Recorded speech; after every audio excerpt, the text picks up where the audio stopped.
thank you very much to everyone for attending this course.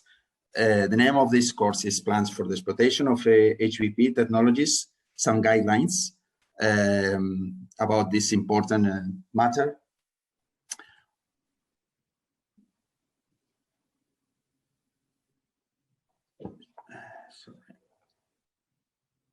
I think that I am, yes. Now you can see the program of this course.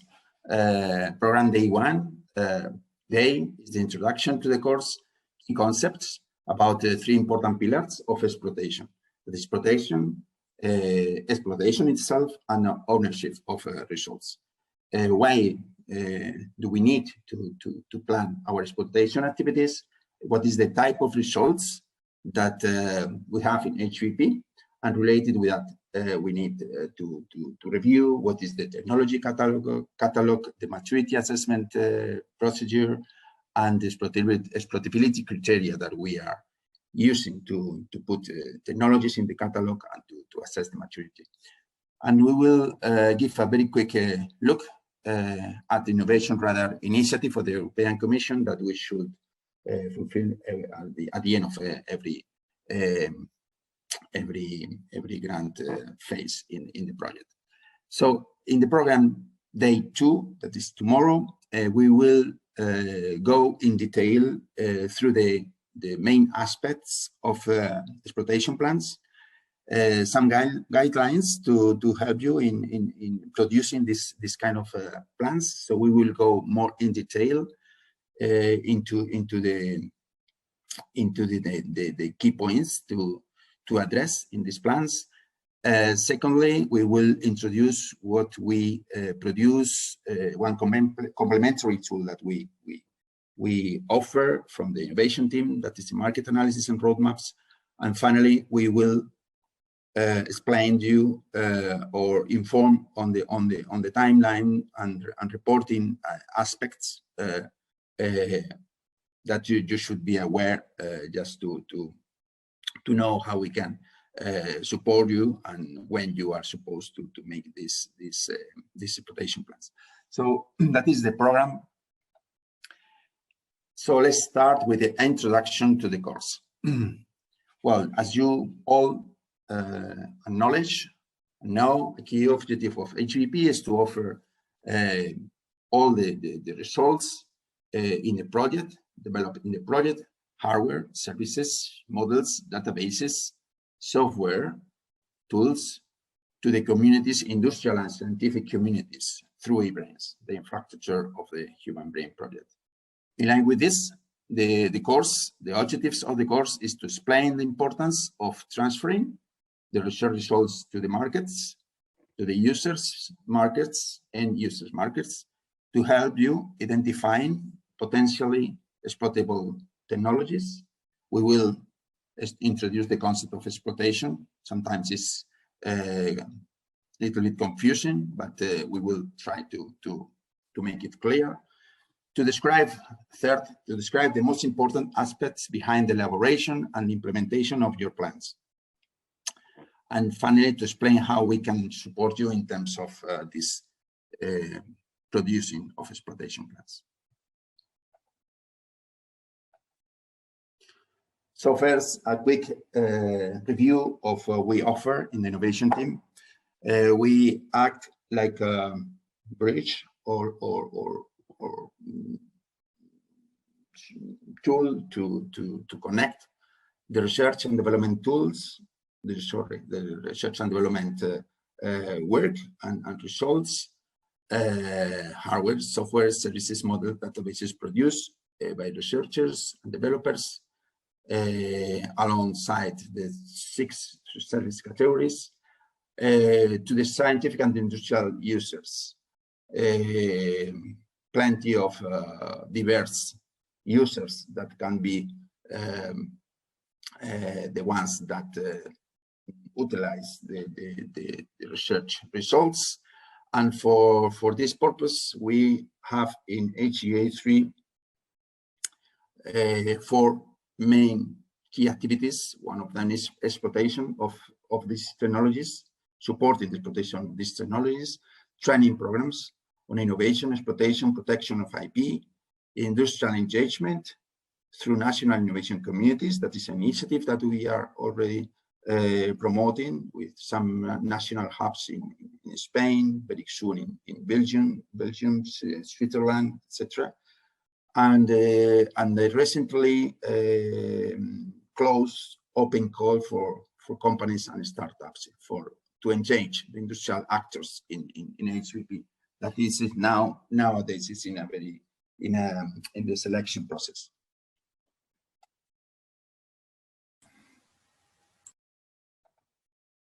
That is the part where we will focus in this course, exploitation of HBP technologies. So first, we need to understand what is a HBP result. HBP result is any of these 6 modalities of outcomes. It's hardware, software, service, process, model, or database. According to the European Commission, a project result or foreground result, in contrast with background technologies, that it is something different, but a project result, a foreground result, is any tangible or intangible output of a project, like data, knowledge, information, whatever their form or nature, and whether they can be protected or not, as well as any rights attached to it, including intellectual property rights. So it means that, well, any kind of useful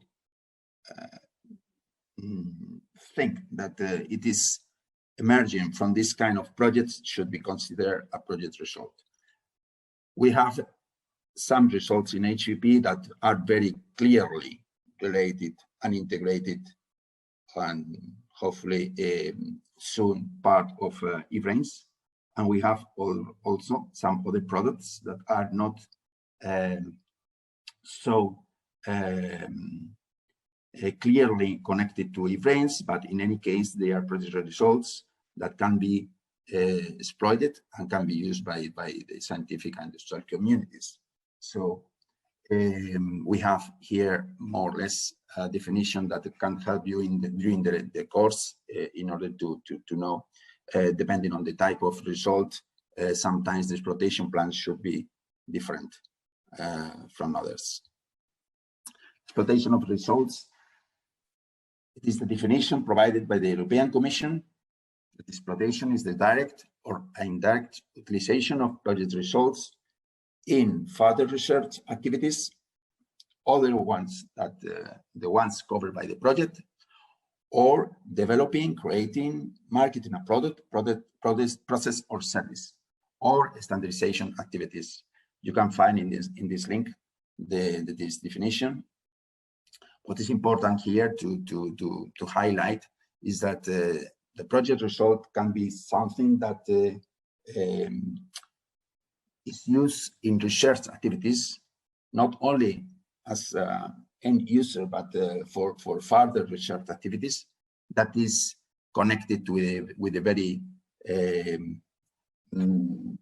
heart or concept of research progress, because any research in science, any research result can be and should be an input for another research activities that makes the science progress.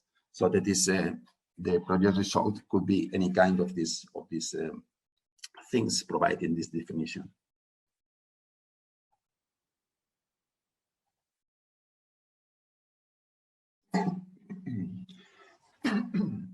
Sorry. Exploitation of HBP results. According to the framework partnership agreement, the HBP partners have an obligation of disseminate and exploit the research results. That is a very important aspect to be aware. The partners need also to check if the results have been generated, that they have generated, can be protected in terms of intellectual property rights. So the innovation team offers you a centralized and transversal support to help you in this exploitation mandate. let's say.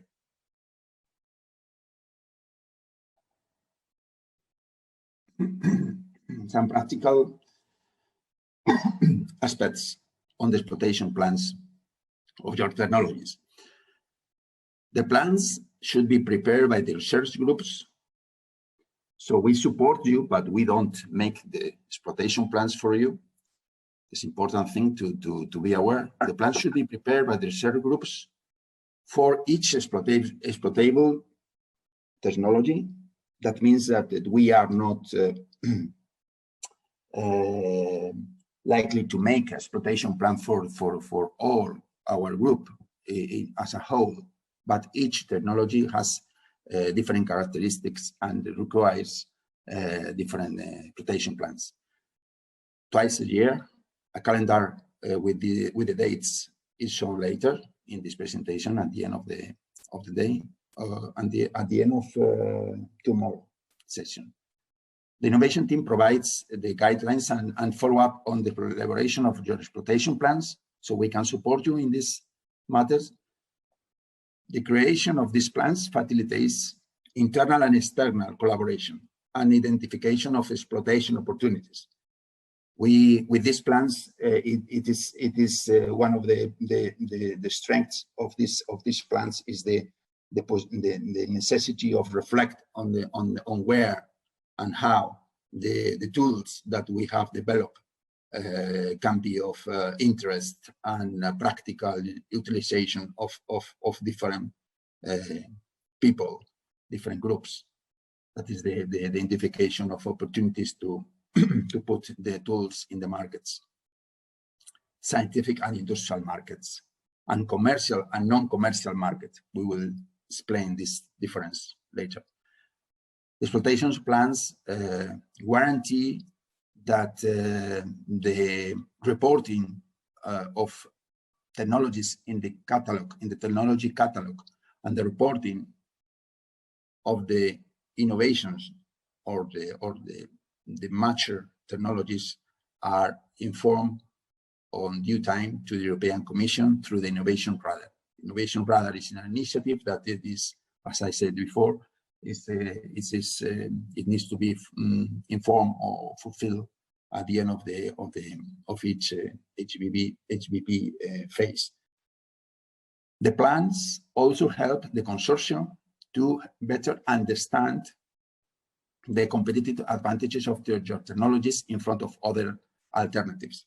So this is a way also to let everybody in the consortium know about what you are doing and why and what are the main functionalities and why your tool and the work that you are doing is important. And finally, the plans facilitate the nomination and awarding of the best practices in HBP related to innovation. For you, it's important now well, I informed you that we have proposed an innovation awards initiative very recently to the DIR, and that has been very well welcomed and received, and they have endorsed it, and very soon in January next year, we will start to selecting the best practices in HBP related with innovation. So the preparation of and the elaboration of these plans is important to help us to nominate some of you, some of your groups, and eventually to get to be awarded. So what is exploitation in the HBP context? We have seen what is innovation, what is exploitation as for the European Commission definition, but we have also definitions of exploitation and innovation in the literature. And one of the most well-known and accepted definition of innovation and exploitation, it is provided by the OECD in the Oslo Manual, 2018 is the last version.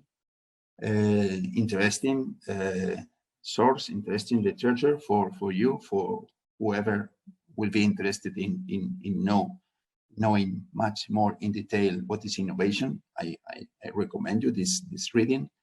In the context of human brain project, exploitation is the commercial or non-commercial utilization of new or improved hardware, software, services, processes, models, database by the neuroscientific, computing, or medical communities, academic institutions, research organizations, or any other industrial actors, and being this utilization of the results something that is mutually responsive to each other with some ethical, with a view of ethical acceptability. So it is ethically is accepted and check the ethical activity of the process itself and the exploitable products. So that is a customized definition of the definition of innovation provided by Oslo Manual and the definition of responsible innovation provided by von Schomburg. That is a academic, very probably one of the most important academics practitioners in responsible innovation research. We have in this presentation three main pillars to know, and that we will go into detail. Exploitation, protection, and ownership. And these three pillars are very, as you can imagine, very highly connected. Why? Because first of all, if you want to exploit something, to protect something, you need to be the owner of this something. If you conceive and develop a technology, this enables you to protect and exploit a tool. That is very easy to be understood, very obvious. Secondly, if you want to exploit something, you need to have the property, this property that gives you the ownership should be protected. You are not only the owner, but you have also, you need to have the rights to exploit this tool or this technology. And also to protect the technologies needs, in order to choose what kind of protection you should use for this, for your tool, you need to previously to anticipate a kind of exploitation plan, kind of exploitation strategy, preliminary, because it will influence the way of protecting tool that you will use. So this, as you can see, these three pillars are very, very close one to each other, and it's important to have in mind these three pillars connections. So we'll start with this first pillar, protection, and we will go through the other two pillars during this morning. So protection of results. What is intellectual property? Well, the WIPO, World Intellectual Property Organization, is the international entity that is in charge of IP rights. And according to this organization, the intellectual property are unique, value-adding creations of the human intellect that results from human ingenuity, creativity, and inventiveness. So it's very much related with the capacity of people, of humans, to create something different. The IPR, intellectual property rights, is the legal right based on the relevant national law.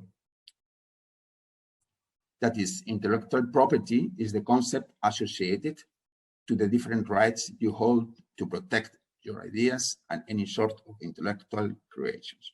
So, as you can see, that it is something wider than technology. It embraces any kind of human expression, intellectual expression, like books, songs, designs, brands, many things. So this is a concept of whiteboard. What modalities we can find in the IP world? Well, we have patents, protect inventions, products or processes. Copyright protects creations like software, literature, artworks. It is important to know that the copyright is recognized automatically from the very beginning of the very first moment that you create something, like for example an artistic piece or any kind of creation of this in this way, you have the rights and the copyright of that. That is intellectual property. Database rights also protect data sets which have been systematically arranged, organized, and accessible. That is another kind of protection. Trade secrets protect confidential knowledge that is valuable and identifiable, including experiments, scientific methods, or formulations. Design, normally is industrial design. Designs protect the shape and the aesthetics and the forms of objects. And finally, trademarks protect brands, the value of which is based on reputation and quality of the product or service offered. And note that while some of these modalities are very clearly, very obviously are part of HBP, and other ones, like, for example, designs or trademarks and so on, are not have a smaller application in HBP. Conditions to get a patent. We have three conditions. That is, first, that it's something we need to patent, something really new, novel. If it is not known before, by means of written or oral description, by use or any other way to the public before the date of filing the patent. That implies to develop a strategy for publication, conference, because sometimes this can limit the patenting opportunities. So novelty is the first requirement for getting a patent. Second one is the industrial application. The invention needs to be able to be used in industrial terms. And non-obvious. The invention should not be obvious for a person with standard skills in the field. But there's three important points or conditions to get a patent. So then we have very clearly a concern about the public disclosure of our work, because sometimes, as I said before, the public disclosure prevent from patenting something. So very quickly, I will go through this dense test. I acknowledge that, but it is important to give it a look. But results like a software, hardware, service, or process is new when has not been disseminated before. That is the first thing. Second, the public disclosure of result assumes that what is a public disclosure is when you inform of your development with enough information, with the information necessary for a skilled person at least to reproduce it. So it assumes that you have given enough information on this development of this invention. But what happens if you share your result with people around you, working with you, lawyers, colleagues, employers. Well, that is not considered a public disclosure, since it is because it is not revealed in the industrial context where the available technologies are discussed. However, it is recommended to sign a confidentiality agreement to avoid any public disclosure. For example, when you reveal, you tell what are you doing to a lawyer, because obviously sometimes, many times, very frequently, when you want to patent something, you need to talk with somebody, with someone that can help you in this process, like lawyers or patent lawyers. It is not either considered public disclosure, as they will not fall in the public domain and will be no part of the prior state of the art. So to avoid these kind of things, it is recommended not to publish articles, releases, conference, presentation, posters, etc. before you file the patent application. Remember that we are talking about patents. We are talking about product processes that falls into the patent domain. We are not talking about copyright and so on. We are not talking about software, for example. We are talking about patents. Second set of recommendations or notes regarding public disclosure. Before negotiating with companies to exploit a technology, it's recommended to sign a non-disclosure agreement, NDA, to have at least some confidentiality. The risk of information leakage is very difficult to limit. So try to avoid selling products or technologies that incorporate your invention, because probably you will be object of reverse engineering, for example, and somebody will imitate it or copy your technology. So one strategy that some companies use is to introduce to be very fast and to introduce mainly in the technologies that have a very short lifetime, to introduce the technology very soon in the market, to be the first innovator.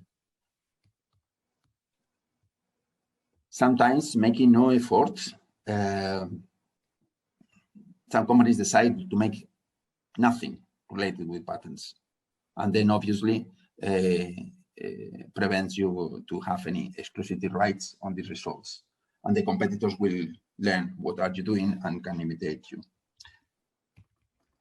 Very quick about things about patent rights. The patents are granted territorially in territorial way in national or regional patent offices. The exclusivity is given for 20 years from the filing date of application. You can apply for a patent at the national level, at the European level, and the international level. But it's importantly to know that although you ask or you apply for a patent at European or international level, it gives you some time or some protection time to finally go country by country and asking for this or applying for this patent in all the countries that the European or the international modality covers. So it means that the European application, for example, is very useful because you centralize in a centralized way. You can reduce costs because you apply to a lot of countries at the same time. But then you have to maintain the grants individually, and the PCT, the international application, is something similar. It's a lot of countries where you can apply for a patent, but it gives not you the rights over these 150 countries. You need to go one by one, then asking for this patent application, for these patent rights. Reasons for patenting your technologies. Well, we have many reasons, but I have selected some of them. Avoid imitation, get the rights, exclusivity, the rights, to increase the intellectual capital, the value of your company, to facilitate the selling or the transferring of technology internationally, to have more exploitation opportunities around, to promote a culture of innovation, to promote competitive advantages to the organization, to have more arguments or justification to defend any financial request, access to new technologies and markets through cross-licensing. Cross-licensing means to exchange a license with another people.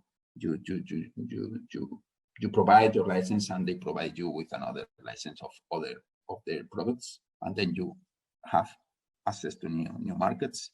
Provide the patents provide you legal mechanisms to defend your innovation against intruders, and obviously improve the corporative image of the organization.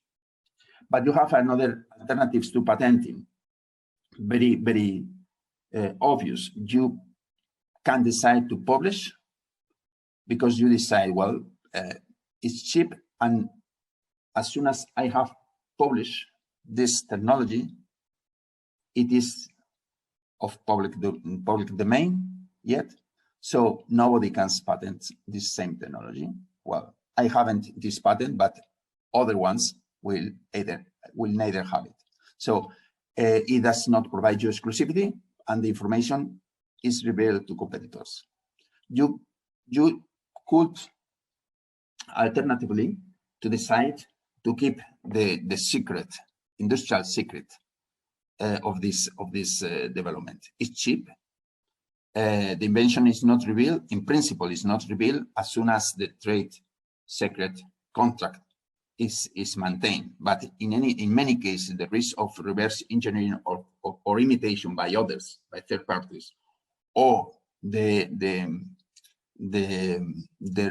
reveal of the secrets happens.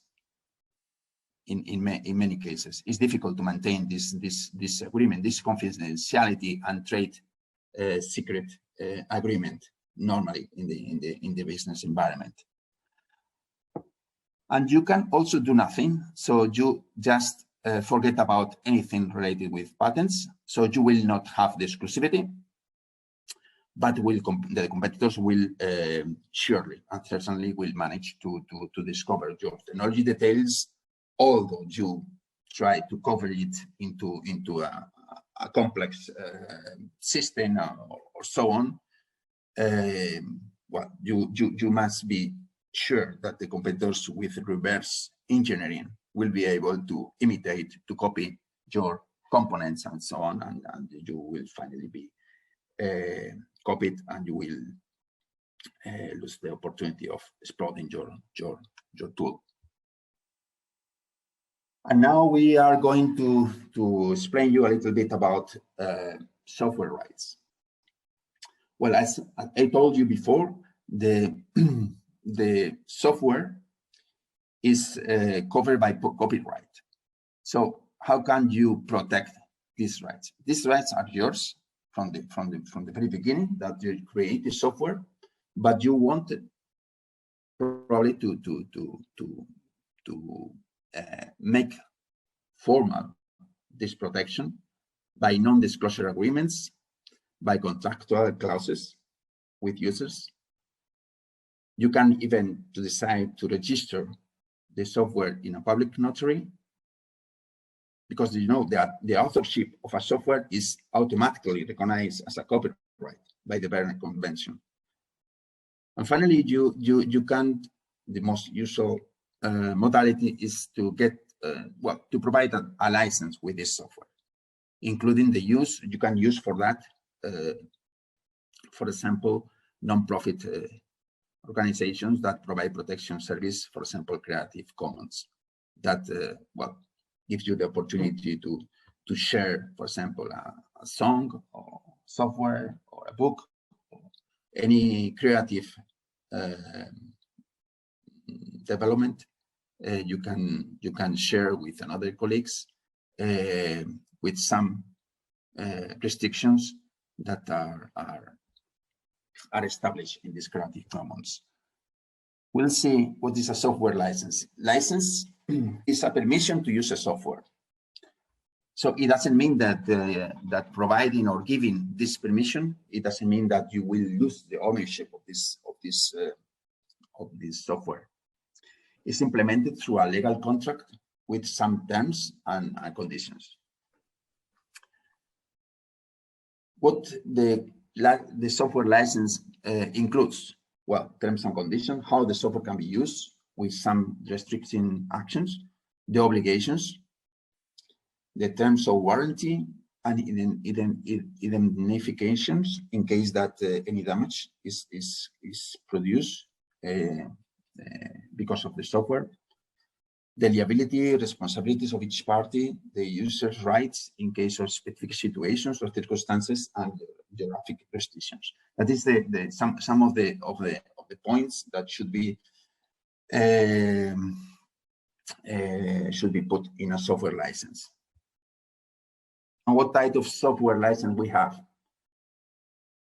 We can decide to put the software in a public domain or non-public domain with the copyright. And we have different types of non-public domain: proprietary software, free and open source software, and we have the permissive and the copyleft modalities. Let's see very quickly what are each of them. A public domain software is when you decide explicitly you reject your rights. You put them in the public domain and you explicitly says that you disclaim the copyright and other rights on it. So what does it imply? It implies that anyone can use your software, modify it, distribute it, sold it with any attribution, any recognition of your authorship. So you explicitly want that your software will be for free and for any purposes in the public domain. On the other hand, you have the proprietary software. It is the one that it is sold with a license, with very specific conditions. Only you can use the software. You cannot change it. Obviously the source code, the coding is not provided. Maybe free, probably. The companies could decide to give it for free, but it can be also be with a payment. And shareware is sometimes these companies release sharewares because they want people to use the software. Not importantly, is not to change it, not to modify anything in the software, but at least to use it for trial and evaluation process, evaluation purpose. We have free software and open source software. Free software is a software that users can safely run, adapt, and redistribute without any legal restraint. When the software is given with the source code, with coding, then we have open source software. And in case that is free and it's also open source, you have a kind of software that allows you to use, copy, study, modify the software, and the source codes to be shared to that people to improve the design of the software. What are the characteristics of open source software? Why is so used and why is so good in terms of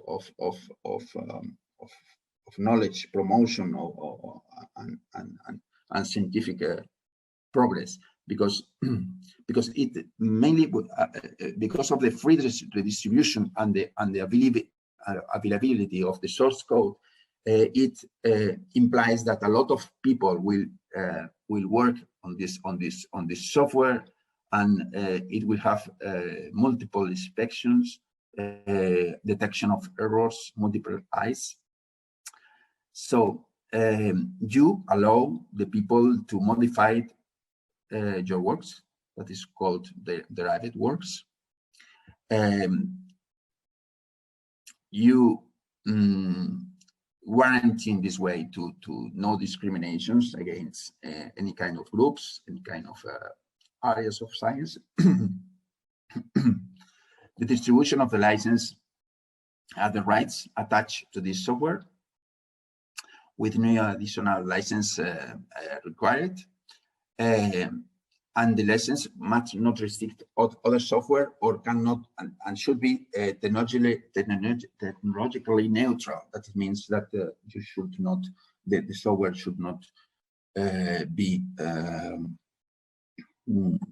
recommending or proposing a specific brand mark, technology brand mark or hardware to be used.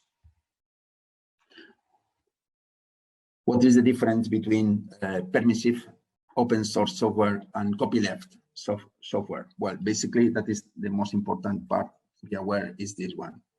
The viral, that is why it is called viral software, because the modification, the permissive is so permissive, let's say, is so permissive that sometimes could allow users to stop this freedom. So in a permissive software, could happen that a company or a person takes the software, makes some changes, and makes it close to any other people, or to ask for fees to other people. Whereas in the copyleft or viral software, the modifications need to be also covered by copyleft modality. So in this way, they avoid potential sub-licensing restrictions, risks inherent to the permissive model. So that is the important difference between this. That is why this modality is the one that allows you to a much more and broader dissemination of software in the software through the software users. Well, up to here we have finished the protection part, the first pillar of our 3 pillars: protection, exploitation, and ownership. Before the questions, I want to explain the exploitation part, because the ownership is a little more dense, and I prefer that first we dedicate some minutes to the questions. But the exploitation part, we have already talked in the introduction about the exploitation definition, so here we will be more effective in time terms. Exploitation, as I told you before, that is a repetition of the definition, is the direct or indirect utilization of project results in further research activities other than those covered by the project to develop a new product, marketing, etc., products or services. Importantly, exploitation can be commercial. So normally we have come across many people that believes that exploitation are inherently related with money transitions, and that's not true. Exploitation can be commercial, so with business transition, but it could be also non-commercial. So exploitation, it is closely referring to the utilization of things, the utilization of results. For commercial purposes or non-commercial purposes, for research purposes, it's not necessary to have in the middle any kind of money movement or transition or retribution. And the institutions can exploit the results on their own, or can facilitate the exploitation of the results by others, using, for example, the kind of license, software license or patents and so on. Selling, for example, the rights to use a patent these kind of things. We have some pre-commercialization activities. That is a diagram that more or less try to situate you in the technology development process in terms of maturity, because at the very first and early moments of technology conception until the moment where the technology is ready to be put in the market, in this process that we will see later, the technology readiness levels. During this process, we actually make some activities related with commercialization. So first we pre-identify the exploitable technologies within the research groups. That is at the beginning, so you can see that there's very much interaction with research groups. We make technology analysis, maturity assessment, technology watch, that is to find emerging trends, emerging things in your area of work worldwide. Preliminary market analysis. Then the maturity evolves, increase, then you start identifying opportunities to cooperate with companies and with entities. We are in the middle of the technology maturity process. So you are actually giving shape. You have more than a prototype of this technology, and you start to explore how this prototype could be formally transferred to the markets. And finally, the technologies are mature and are ready to be used by scientific or no scientific communities. And then you prepare market studies, business marketing plans, and you eventually formalize the agreements with companies or with other any kind of users that allows them to use the tool. That is a diagram that captures the conception of exploitation and pre-exploitation activities. How do you approach these users? Well, you need first to reflect on what you have. What is the solution that you have? Is really different? Is innovative? Or is just something else that more people have it? What is the market potential? What are your advantages? What are your barriers, your difficulties to exploit, and to even to not to exploit, but also to finalize your maturity process? Well, probably you find some technical aspect that prevents you to put in the market as soon as you want it. And try to anticipate emerging threats. And then you have to identify users and needs. Well, it's not the same users as funders. So you need to identify both, because sometimes in institutions, companies, or whatever kind of user we refer, you have to identify the people that really makes the decisions.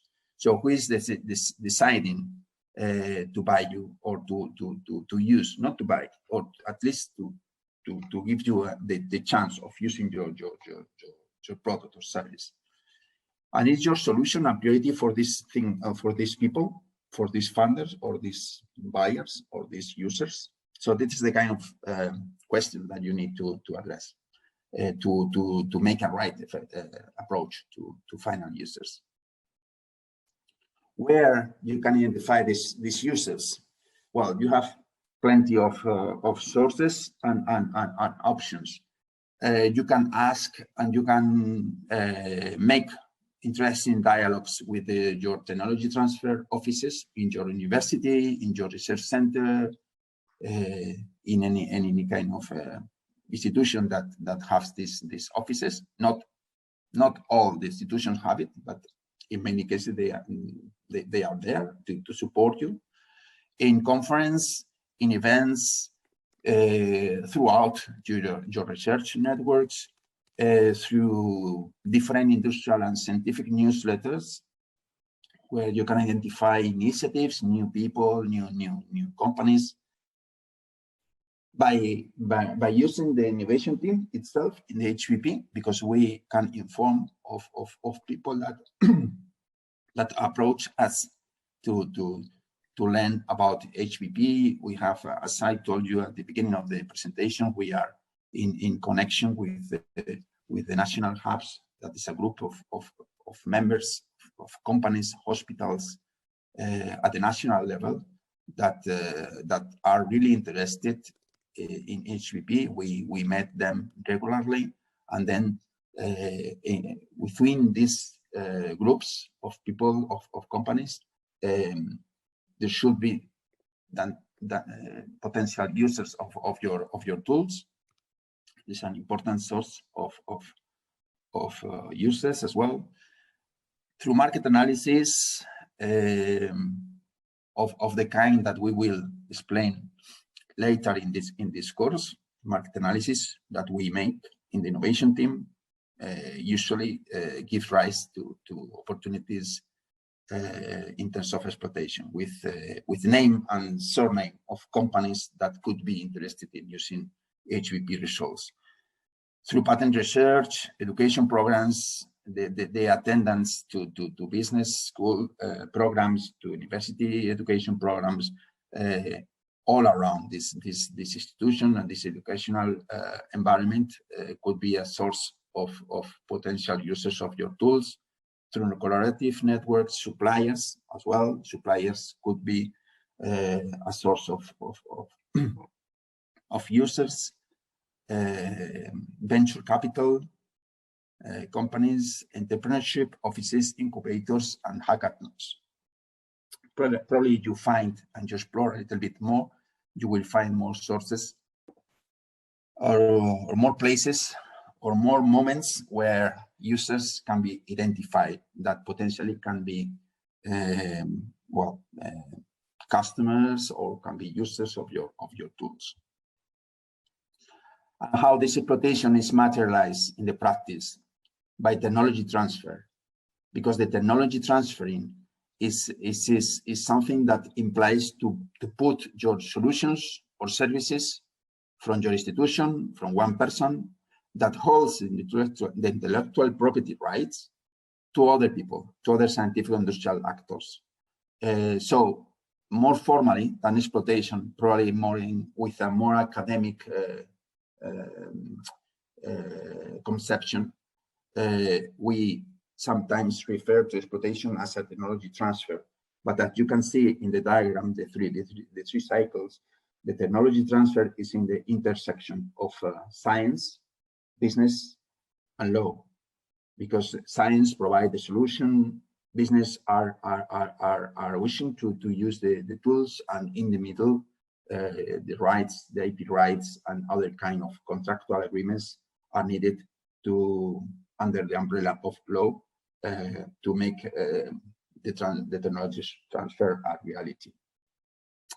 So what kinds of technology transfer instruments we have was, well, you could, for example, just to sell the technology acquisition is a way of exploiting a technology, is to sell or to buy an equipment or software, something, or a service, or giving some advice, some consultancy. For example, you can make a software, give it for free, but provide some consultancy and maintenance of this software with in a payment basis, with a fee or with some retribution for that. So you can sell the IPR, the license, or to make a cross license, as I explained before. So you can sell not the tool, but the rights to use the tool for a quantity, for some money. You can organize or promote research collaborations. So you can transfer your knowledge to another research institutions, and these institutions can also provide you with some other research results that could be interesting for code development. You can create startups, spin-offs. You could eventually promote any joint ventures with other companies. You can share facilities, exchange personnel between institutions. That is another way of transferring knowledge, transferring technology, because knowledge is on the people. And whenever you exchange people, you are exchanging knowledge. And this specific type of knowledge is the knowledge that makes possible a specific technology. So exchange of personnel is also a way of transferring knowledge or transferring technology to other partners, to other actors. Know-how, contracts, and turnkey projects are another two types of technology transfer modalities that are there and are potential instruments to transfer the result of your work. 15 reasons to transfer your technologies to the markets. Increase the funding, further activities of research, the funding capacity, as far as you get some incomes. For example, by selling a license, you receive with these incomes, you can support and make sustainable your future activities in terms of research and development.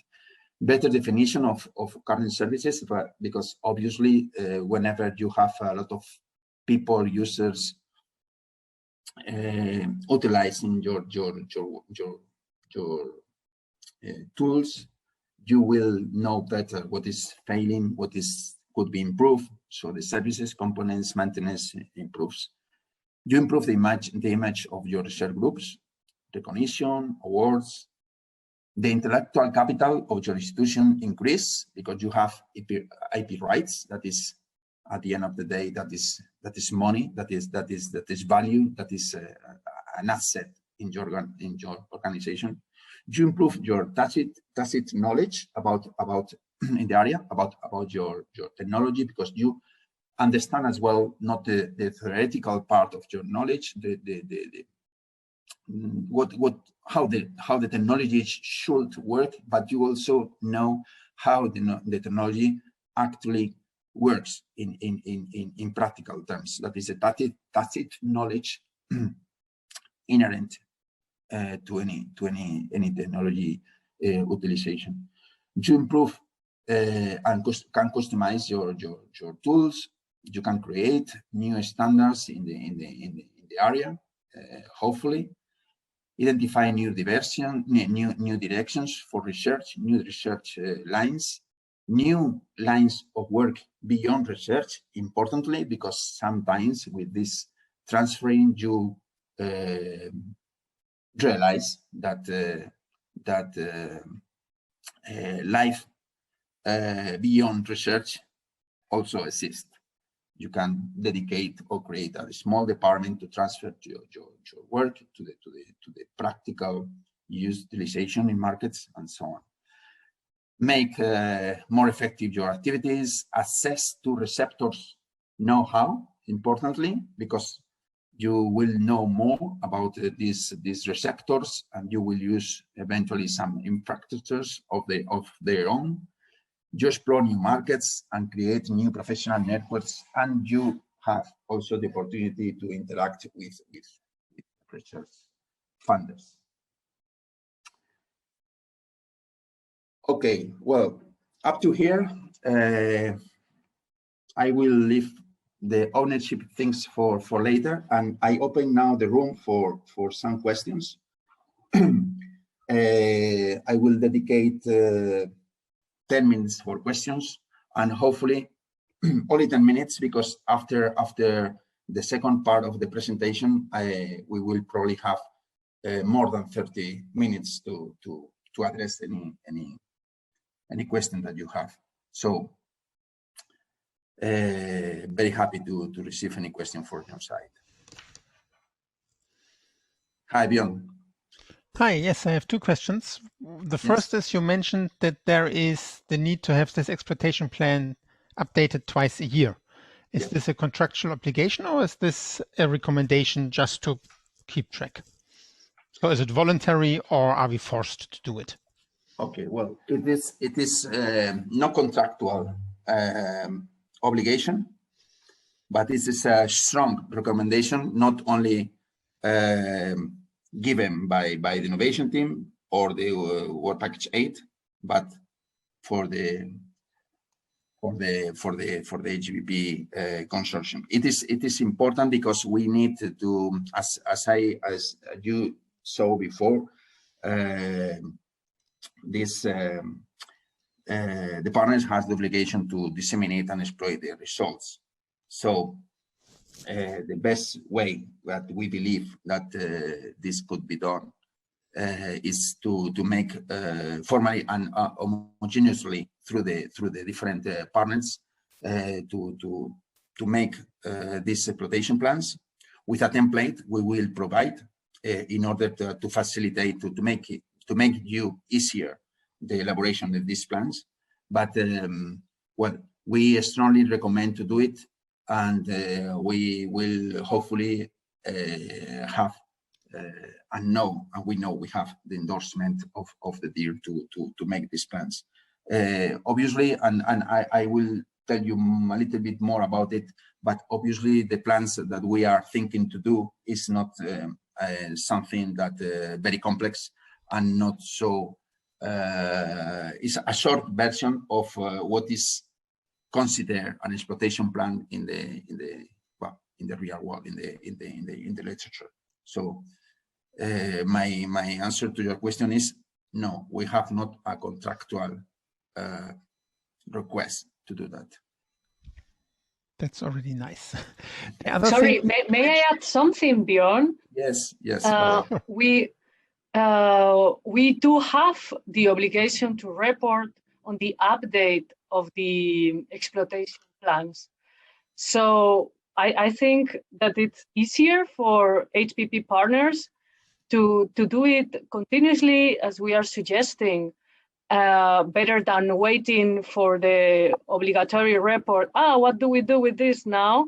Better to do it well in advance and because it is an obligation to update exploitation plans and to the better exploitation of results. So I hope you don't see it like a burden, but that this will facilitate the task of the partners.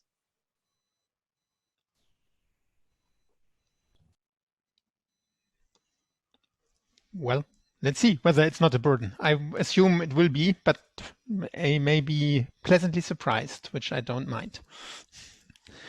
You mentioned that as Barbara says, in the reporting is a section, some sections where you have to you must talk about your exploitation activities and plans. So it is a way also you can see it also as a way of complying with these sections, the reporting. Okay, so then in the report we can just say see exploitation plan and do not need to write things again. That would be helpful. Usually it isn't. Usually one has to do things again for the reporting. But if that's taken care of, that may be an incentive, because then it's out of the way and we can just point to it and forget it. Nice. Yes, Bjorn. In the report we will be able to point to the exploitation plans, and that will save time, I think, when we have to draft. And we can put report. it, yes, as an annex, for example. Yeah. The other question, you mentioned trade secrets. If one puts a product on the market, so something is accessible, available, but we didn't tell people how we did it, and then somebody comes along and tries to patent what we did because, for example, they reverse engineered it or they came upon it on their own. Can we say, no, this is prior art, even though it has never been revealed? Just then to show if somebody tries to patent it, nope, we have this on the market already. And here is how we did it. And thus you cannot patent it. Is this possible? Yeah.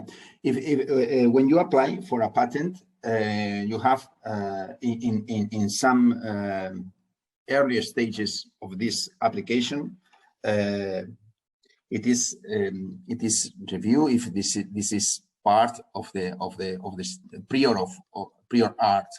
If you have put in the market something without patent, and it is proof that it is, as I told you, I informed before, is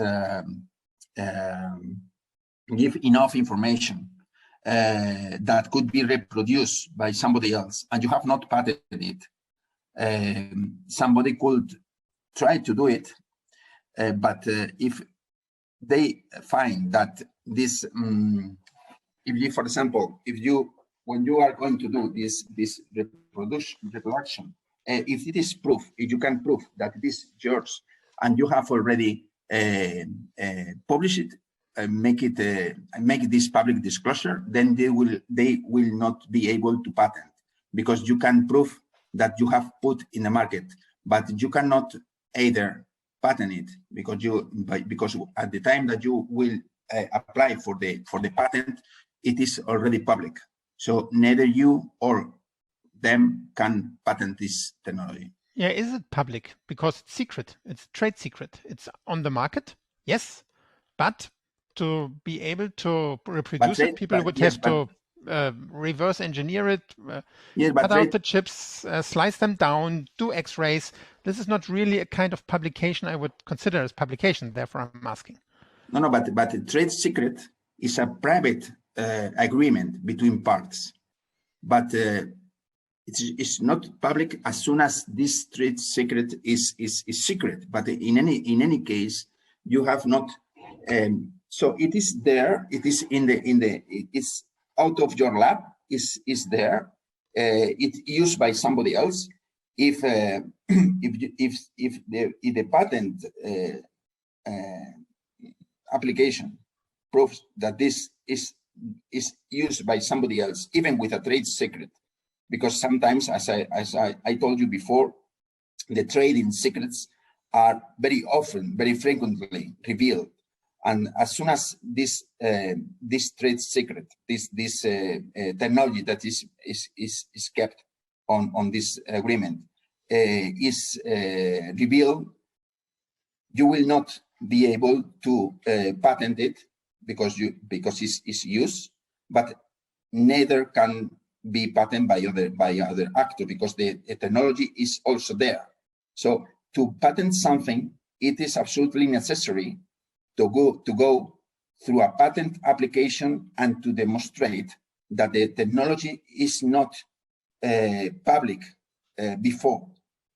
Not even with trade secrets, because trade secrets is like an instrument that companies use in the practice to avoid the patent cost and to give the opportunity to some other people to use your technology. But it is public as soon as it is already used by somebody else.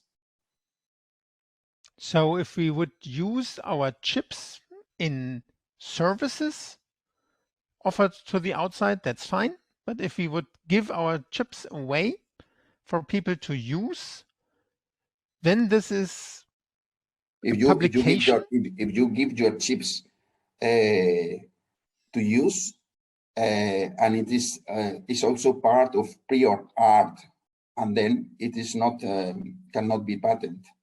Even though it's never been revealed how things are done. Even though. Uh-huh. Yeah, you cannot patent something that it is already part of the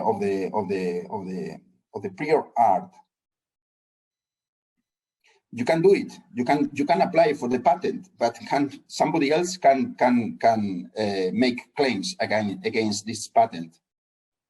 You can make the application, but surely you will have the threat that competitor can, for example, say, well, that is the date of filling the application is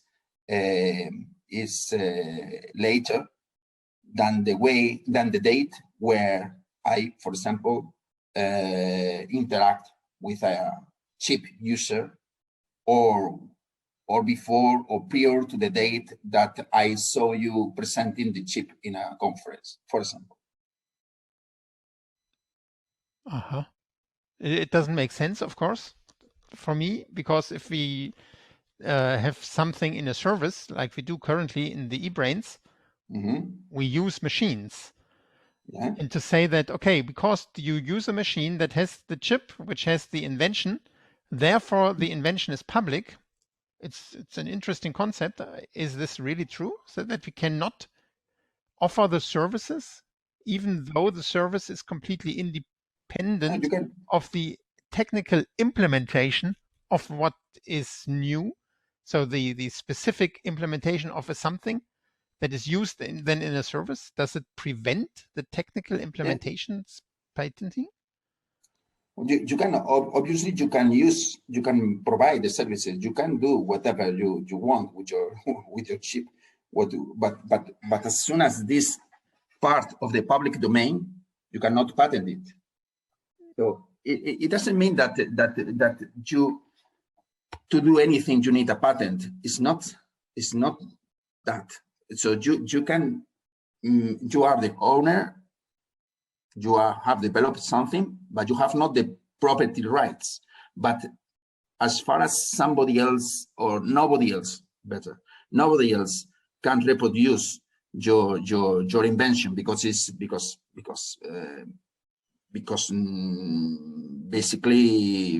not easy to reproduce something, and as far as they are not able to copy your invention, you can exploit your chip as you want, as you like, because you can demonstrate that you have the capacity to do it, but you have not the patent rights. You cannot ask for a patent of something that it is in the public domain. It's very clear, the law, in this sense.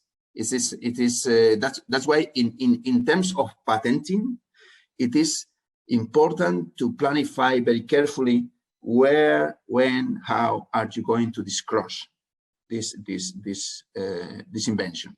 It doesn't happen with intellectual property rights. It doesn't happen. Intellectual property, like software or any other kind of intellectual creation, not so much not patents, but this kind of property rights have not this problem of disclosing. But the technology, patentable technologies need to be radically new to be patented. We have the 3 points: novelty, industrial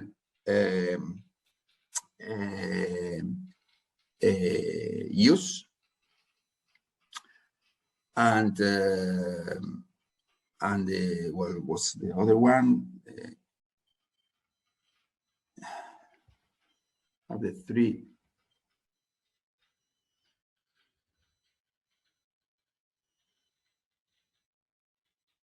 And the non-obvious characteristics of technology to be patented. So normally, for example, that is what the non-obvious characteristics is one thing that normally is preventing people to imitate or to do something that is really complex to be reproduced by people that have not the standard skills in the field. Yes, I know, but that the usage of an invention without publication, without putting the design into the public domain, just using it or offering it in a service, that this prevents patentability is interesting. I think I'll follow up offline with you on the specifics, because it may not interest others here. Yeah, we can keep on discussing on that, but the law is very clear on this sense. It is as soon as this technology exists in the market for the kind of utilization, prevents to be patent, or at least you can apply for the patent, but you could receive any claims from competitors or from anyone. Any other question?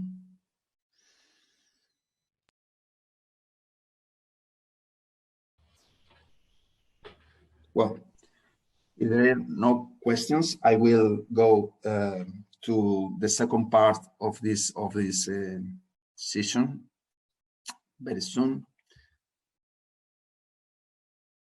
I wish that up to here everything is more or less clear, and you can keep, in any case, further questions for the last half an hour.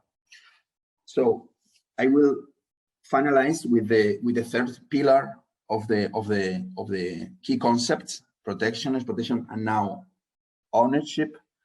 Is also kind of controversial aspect. Let's see 3 or 4 comments extracted from the framework work partnership agreement in HBP. Some of them are very obvious, and other ones not so much. But in any case, it is only 2 slides about it. A little bit dense, but important to be aware of them.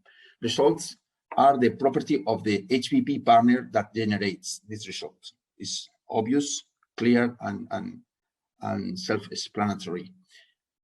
B, if a third party has a claim to results, for example, some personal or some part of the staff of a HBP partner can claim the ownership of something, the HBP partner has to make sure his own rights and obligations are not affected by this claim.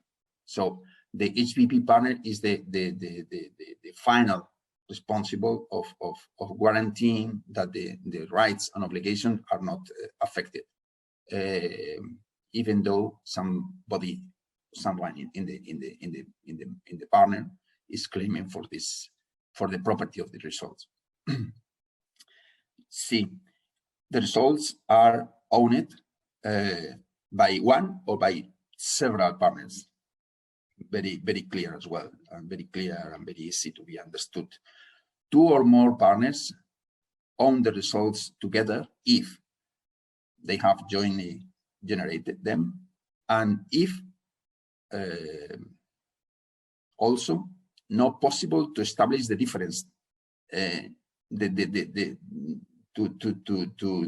to find out how much each of them has contributed to the code development, or it's not possible to separate these efforts for the purpose of applying or maintaining the protection, or applying for a patent or something. So it is when the code development has been so intense and so collaboratory as that prevents to differentiate what has made each other. The work is considered to be jointly made by the 2 or 3 or 4 partners. The other partners from the consortium and no having participated in the development, if they ask for using some results, they can do it because they probably can need to use it to implement the work plan or to exploit the results. So they have the right to use the results from other partners in HBP. An HBP partner owning a result may impose conditions for such use, but in principle, they cannot refuse giving them the right of using if they if this partner is demonstrating that they need the result to make their own work. So any partner in the consortium have the rights to use the results developed and provided by other partners. Next point, if a background technology of a partner, a background technology is something that the partner is offering to the project, but is of their own, if of its own. It is of its own before entering in the consortium. But it is a background technology. It's something that they offer to the consortium, but is theirs. So if a background technology is needed for something, the HBP partner needs the one that owns the technology, the background technology, needs to give the use of this background technology to the people that is asking for that. But they can ask for some conditions on the use. For example, could happen that you have a facility that it's that has a cost for you, and it's a background facility that you are putting in offering to the rest of HBP members. So you cannot say that you will not allow the use of this facility. If this facility has been included in the background technology list in the grant agreement, you cannot prevent rest of HBP partners to use them, but you can impose some conditions to do it, because obviously you are maintaining this facility, and for example you can ask for a cost price or something like that. Next point, the HBP results developed by one or more partners can be commercially exploited by these partners with the conditions that they consider themselves, or they define themselves as a group, and with the exception that they cannot sell exclusive license, as the consortium agreement provides that all the partners have the right to use the results. So you make something with somebody else, some other partners, and then you cannot sell the exclusivity. You cannot give the exclusivity of this license, obviously, to a third party outside of HBP, and prevent the HBP partners to use this technology, because it will go against the agreement, the consortium agreement statements. And finally, the fact that an HBP result use a background data or software from a third party may impose a specific license on the HBP result. So if you are offering, when you enter in HBP and you offer a background technology that is not yours but is from anyone else, then obviously you can impose you can ask for a specific conditions for using this technology background, this background technology. So this kind of things are a little bit controversial. Sometimes are referring to very sensitive part of our work, research and innovation work, that it is necessary to I recommend you that you have a look to these comments, these notes, these agreements that are in the framework partnership agreement, and they are necessary because to be referred to them in this presentation, in this course, because we are, as you saw before, ownership, protection and exploitation of research results are very much interconnected.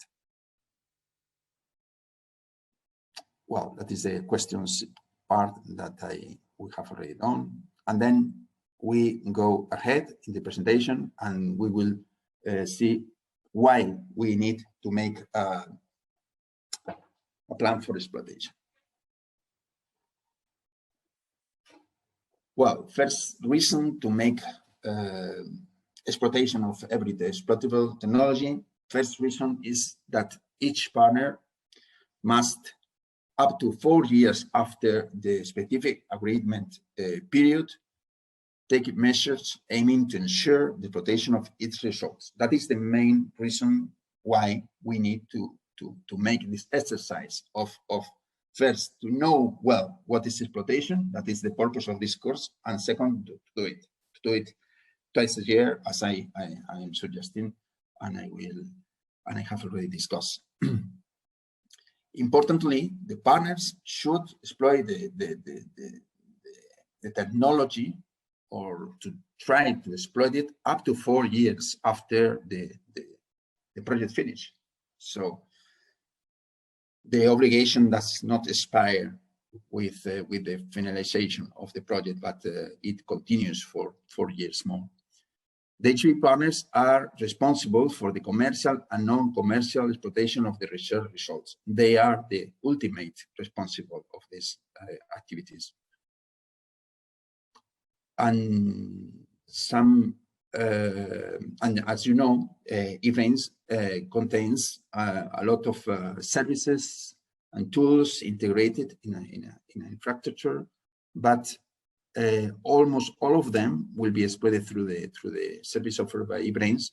Other HBP developments not really connected or not fully connected to HBP also need to be part of this exploitation commitments to be commercially or not commercially exploited. It's important that because some of you have sometimes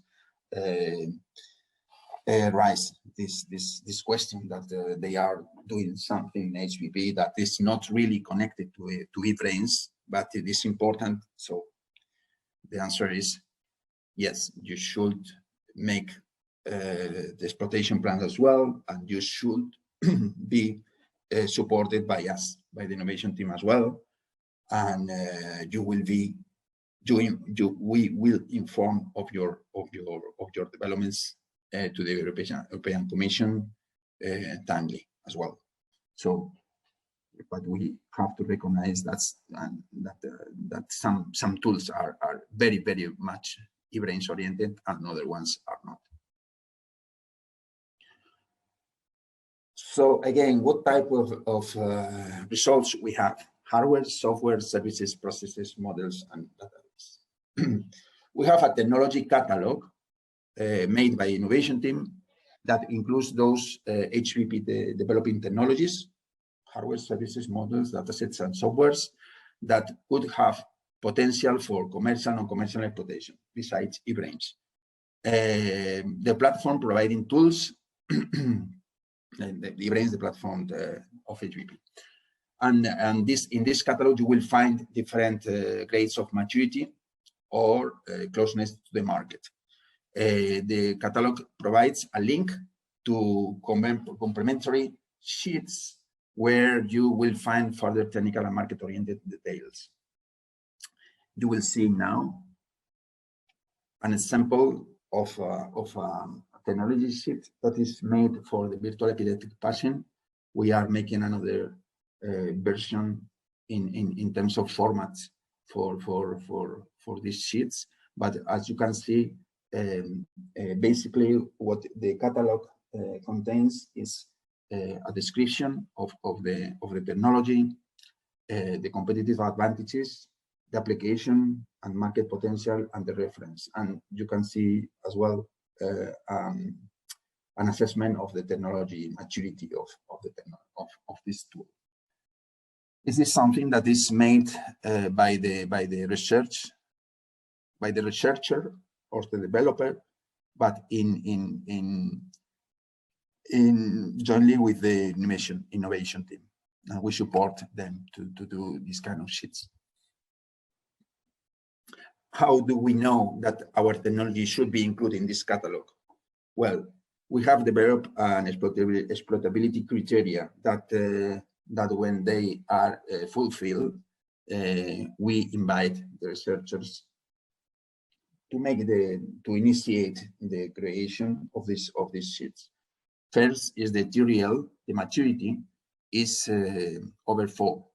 So it's something that is not just an idea, it's something else. It's a prototype, at least. It's something that it has been validated in the laboratory, at least. As well, the technology developer, the owner, let's say, of the technology, have a knowledge, the possibility, and accepted the possibility of transferring commercially this technology to the externally during the project. And the institution where he or she belongs agree on this transfer. The technology needs to be partially or fully funded by HBP in cash or in kind. The technology should be, the development of this technology should be in course, or could happen as well that development is part of HBP work, interesting work, for example, but by some scientific or technical or economical reasons are in a standby situation, and it's planned to be resumed during the lifetime of the project or later, 1 year later. So in these cases, so it doesn't happen that the technology is paralyzed for a while. It is important that there are plans to be resumed. And the researcher or developer should agree to identify and inform us on the information that we need to put in the sheet that I have already shown you. The competitive advantages, application, market potential, and so on. And should also inform the technology the technology owner should also inform of the plans to create eventually a startup or a new company based on that technology. So these 5 points are the ones that we use to consider technology exploitable and to put them in the technology catalog. That is a list of technologies that we have in the catalog up to date. We have divided into different areas according to the areas that appear in the web page. Explore the brain. Here we have the atlas, the Plivier, elephant, Neo, some microscopy technologies, nanobody platform. We have different tools for imaging and so on. And we have the access to the brain atlases. It's a very quick view of the things that we already have in the technology catalog. Brain simulation, we have the virtual epileptic patient, we have the personalized in silico brain, different tools. We have neuromorphic tools as well, Spinnaker brain scale. We have technology sheet for the medical platform, etc. In robotics, we have a robotics platform, some compliant robotics, and something related with the high performance computing. As you remember, one of the exploitability criteria is to have a TRL over 4. I have assumed that all of you know what is TRL, but in any case, the next slides will explain more in detail what is a TRL. I have delivered a specific TRL, technology readiness level assessment. I have delivered a course on that last month. So probably some of you already will recognize some of the things that I am going now to present, but I think is technology readiness level is something that is under the umbrella of exploitation and deserves to be be here. So technology readiness level was conceived by the NASA in the US on the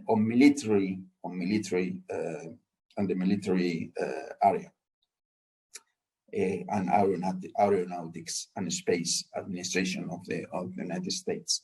Technology readiness levels are a systematic metric and measurement system that support the evaluation of maturity of a particular technology and the consistent comparison of maturity, this maturity evaluated, with other technologies. The Commission in 2014 included this TRL scale in the Horizon 2020 and other research programs. And it is a scale that goes from 1 to 9. I will explain a little bit more here. The 3 key blocks of this scale are the following. If you think in terms of 3 blocks, it's better to be understood. This scale from 1 to 3 is basically the research activities that are needed to make a technological product. The second block is engineering related activities, development, technical activities. And finally, the third block, the higher in the box, the higher one is the system functionalities. Is the block where you really deploy it until the end, and you prepare the product to be ready for the market. You make the feasibility, final feasibility activities, you start production, and so on. So that is the 3 blocks. I will describe one by one from the 1 to 9. 1 is basically the idea, project initiation.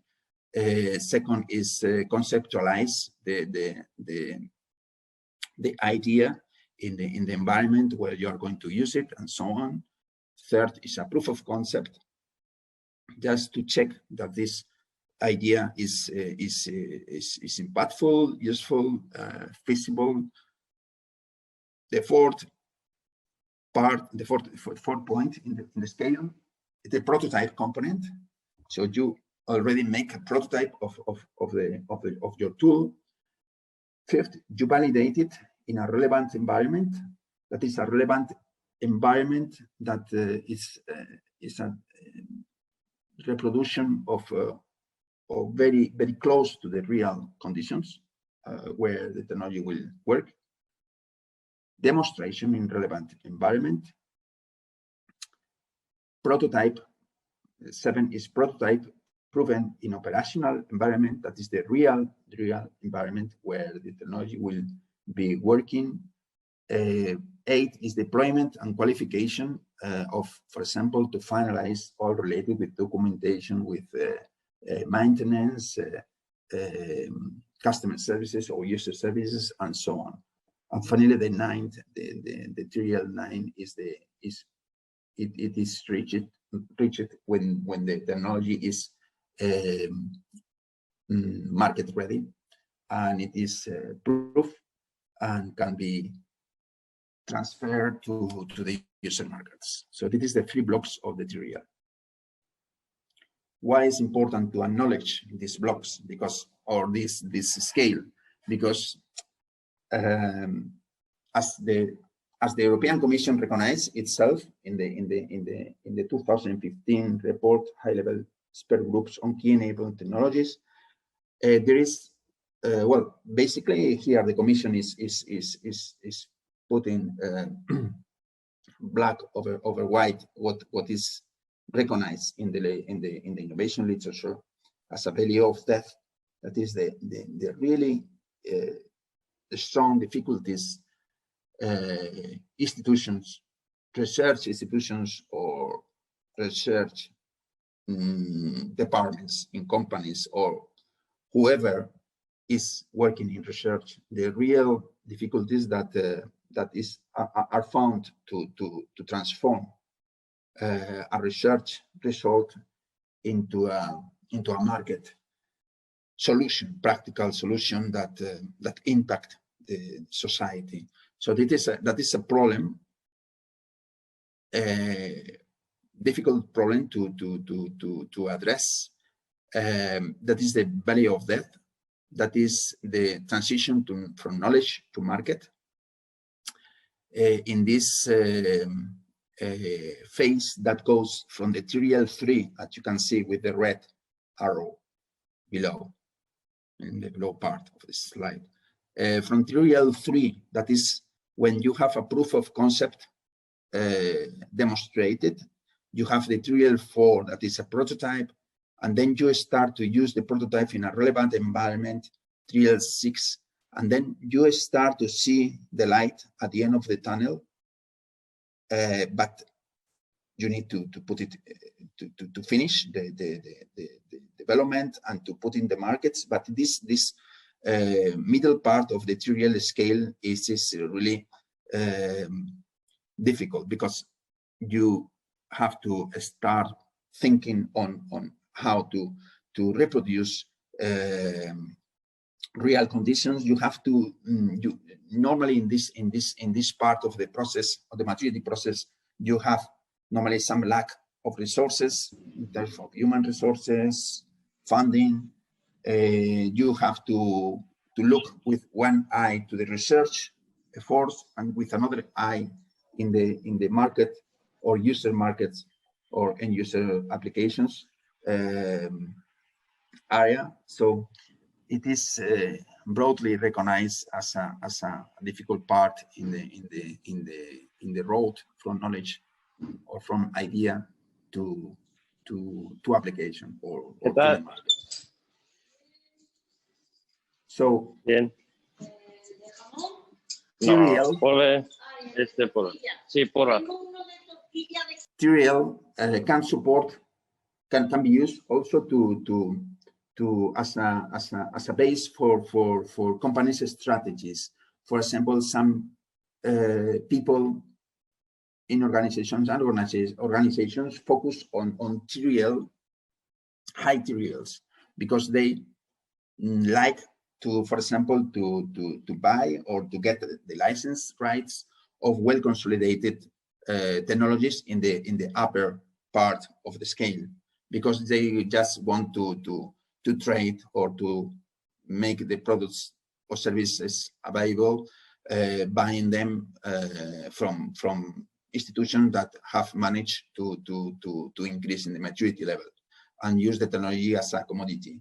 But in other cases, the interest is not that, but it is the identification of emerging technologies in the lower part of the TRL, because for example, some investors are wishing to take these processes, these research processes almost from the scratch, because they envisage a promising future for this technology that are in the TRL 1, 2, 3, or 4, for example, still more than an idea, but something that have promising launching in the markets, and then the interest in this still immature technology. So TRL can also serve as a guide to see what technologies are interesting to invest or not. And you all have, or most of you have different technologies, and for sure in different phases of the scale, of the TRL scale. We have produced in the innovation team a technology readiness level assessment guide based on this scale. It is available in the link provided in this slide. It is provided, you can download it in the innovation team web page, that it is in the collaboration section of the HBP main web page. And why this TRL guide is innovative, this document? Because it's the first time that some so big number of the different kind of products are addressed and customized. The maturity readiness checklist is customized for this different kind of products, having very little attempts in the literature to make, for example, an assessment of the maturity of a database, for example, of a model. It's something that has not been, it's not the first time, but it has been very few attempts to make this assessment. The innovation team has created, with the collaboration of the different groups, with for example, the data sets groups and the models groups, have made some 5 customized checklists to assess and evaluate the maturity of hardware, software, services, data sets, and models. When we present that to the officer in the last summit in Athens, he was even suggesting to use this scale, this customization to these 5 sorts of products to be used in another projects beyond HBP. For example, the virtual epileptic patient has been qualified with our assessment in TRIL 6. It's a technology demonstrated in relevant environment. They are actually they are so immersed in relevant environment that they are even making, as you know, some clinical trials. And how mature are in general our tools in HBP? Here I will try to give you, let me see, I will try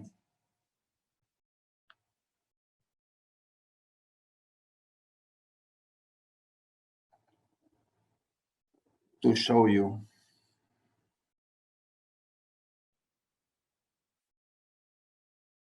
something.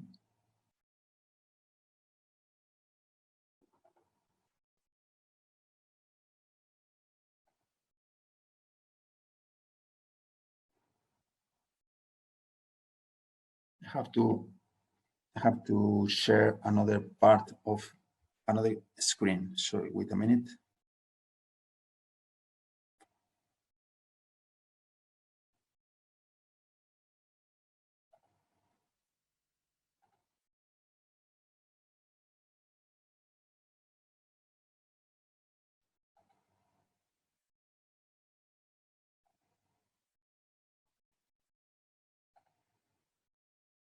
Can you see now? Yes. This basic story. Yeah. Okay. Thank you, Barbara. Well, that is the tutorial of the different technologies that we have in HBP, divided by the category: robotics, silicon brains, explore the brains, massive computing, some other tools that or services that have been developed. You can see the tutorial where we are. As you can see, most of the tools that we have developed in HBP are in tutorial 6 and 7 stages, more or less. Here we have different these 2 tools in the tutorial 6. You can see that, for example, all related with explore, the brain, imaging, and so on, are very much are high in the tutorial scale.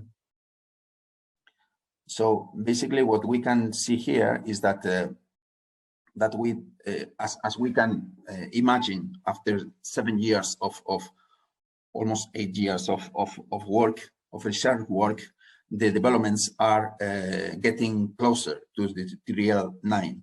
So with this tool, we update from time to time, and that's why it's so important that you use the tutorial checklist, because you can we can update and inform commission on the maturity of our tools as a whole, with a general perspective, and this is very important that you know how to use this checklist, and it's very important as well that we all use the same method. Otherwise, we will have not realistic values of what we have, because the method is internationally recognized from 1 to 9, but it is not.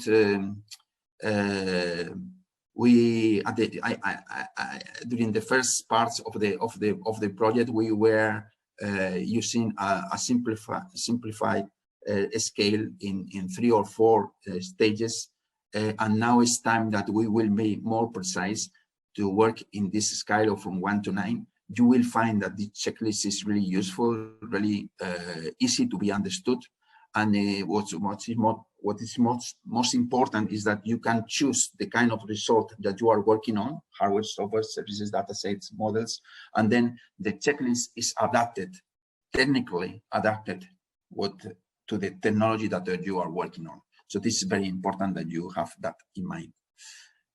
That is a big picture of what we have and where we are. We are more or less in trial 6 and 7.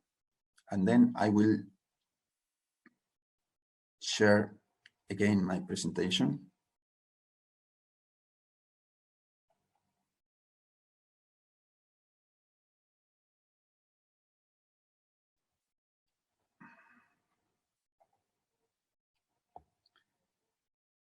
What can you see now, Barbara? How mature?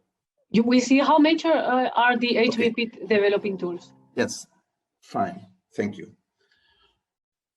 Well, so that is a static slide of the tool I have already shown you.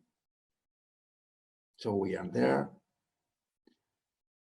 I will finalize with quick comments on the Innovation Radar instrument of the European Commission.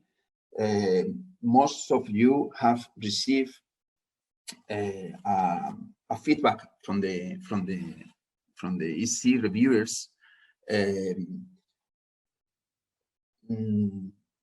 explaining or giving some opinions on the suitability of your results, the feasibility, the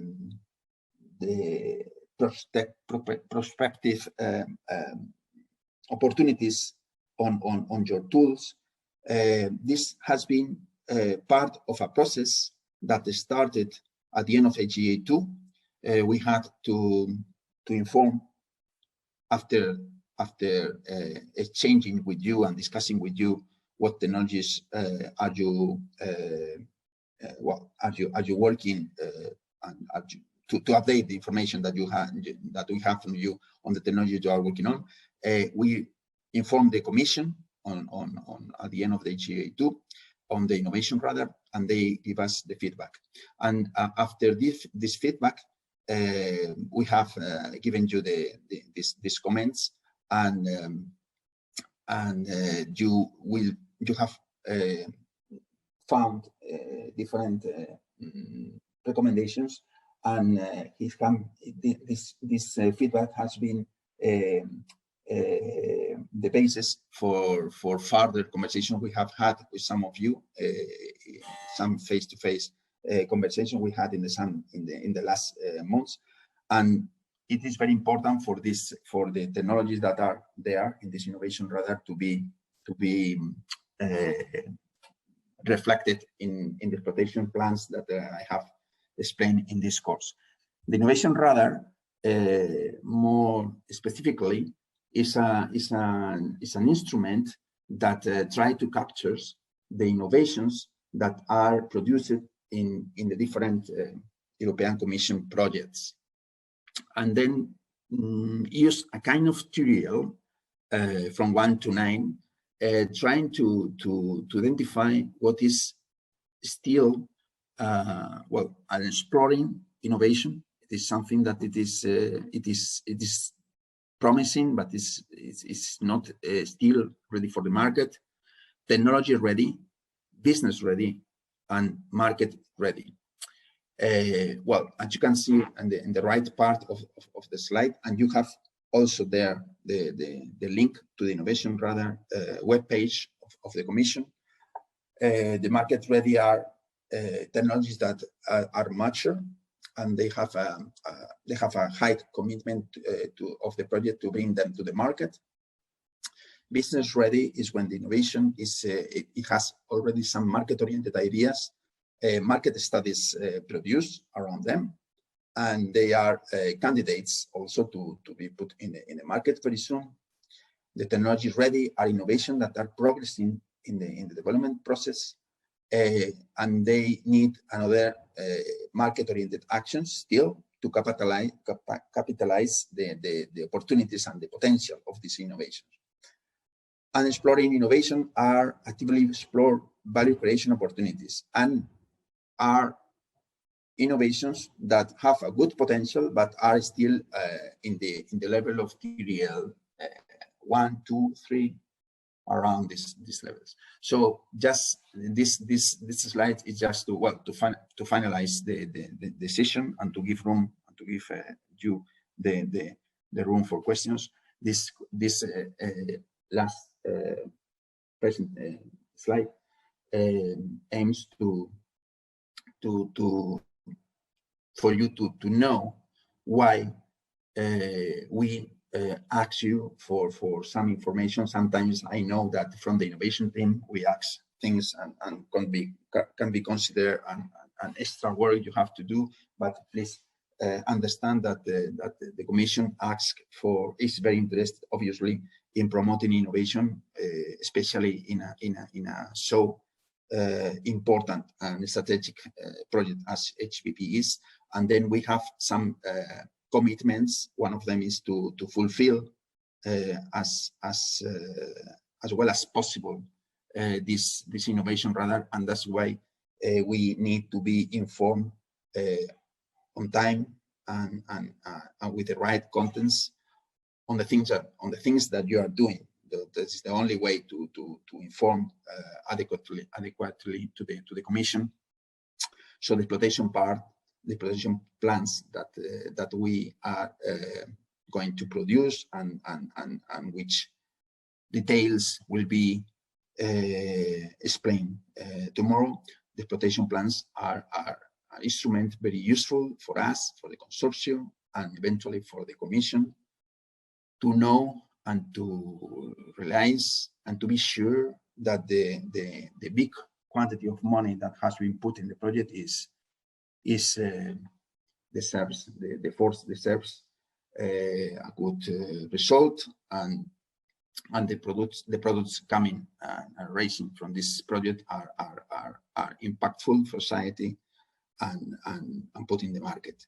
So well, this innovation radar instrument needs to be considered. We will come back to the innovation radar later during the project, but the exploitation plans that you are going to do are a very, very valuable input for this radar. And now I give you some 30 minutes, more or less, for questions, suggestions, to clarify anything that has not been very well explained in this session. And please, any questions are welcome. Thank you. Guillermo. Yes. Yeah, I have a question regarding data sets and models. Can you just give me a pathway how we should work on that? Because in Work Package 2, we have I mean, we're working strongly in generating data sets and models. How should we follow now your instructions for, let's say? Should we go to the TRL guide, or just show me the way? What should we do? Yeah. Yes, the data sets, the assessment of how a data set, how much the data set is close to the final end users. The assessment of that is something really innovative. Is something that has been made at the end of HGA2 or last year. I did it in cooperation with people in HBP, people working in data sets. And what you have to do is as long as you produce a data set, systematic data sets, as you can also see in, I will give you now a view to the IP, the protection parts of my presentation, where the data sets are recognized as elements that can be protected as well, not with a patent, obviously, but they are considered in the innovation literature, or even in the commission. Data sets are something that are entities that deserves to be not only protected, but also, in my opinion, also assessed in terms of maturity. And with this in mind, I asked for the collaboration of data sets people in HBP. Last year, we produced this tutorial that I am suggesting you to use. And in this tutorial, you will find a specific language, specific terminology,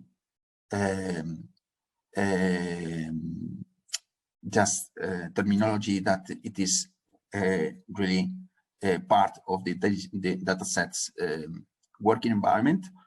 When you have, if you have a data set that could be considered a product or an output of your work, I invite you that you go first of all, before even to start in thinking on exploitation, in the exploitation part of the data sets, to start to use this checklist for data sets, and try to identify if what you have done is really in the higher or lower parts of this tutorial scale. That is to start. That is to familiarize yourself with the tutorial for data sets. There you will, the benefits of using this checklist as well is to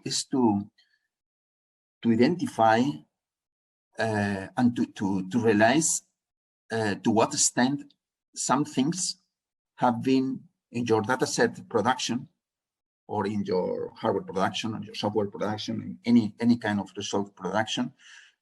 Using this checklist, you will realize and identify things that you have not even thought about, or you have not used, or you have not been very careful about. For example, the documentation needed to put something in the market, the different pilots, different sects that the prototype itself. That there is many things that during the development of data sets or any other kind of result should be aware. And this checklist helps you for that. And what I recommend you to start with the data sets, as you in relation with your question, is that you start with this tutorial for data sets, and then to try to make an exploitation plan of a data set, if it is considered something exploitable, with the guidelines that we will see tomorrow, because tomorrow we will be fully immersed in the specific aspect that the exploitation plans should include, the different aspect that should be considered in the exploitation plan. Okay, thank you very much, because I find it very useful, since in our work package, our technical coordination task is the responsible of gathering the data management plans, and we plan to have around 2023. So it will be good to include all these kind of recommendations in order to start working from now, to consider all these aspects. And yes, we will very interested to have these guidelines. Okay. Thank you. Nice to hear that.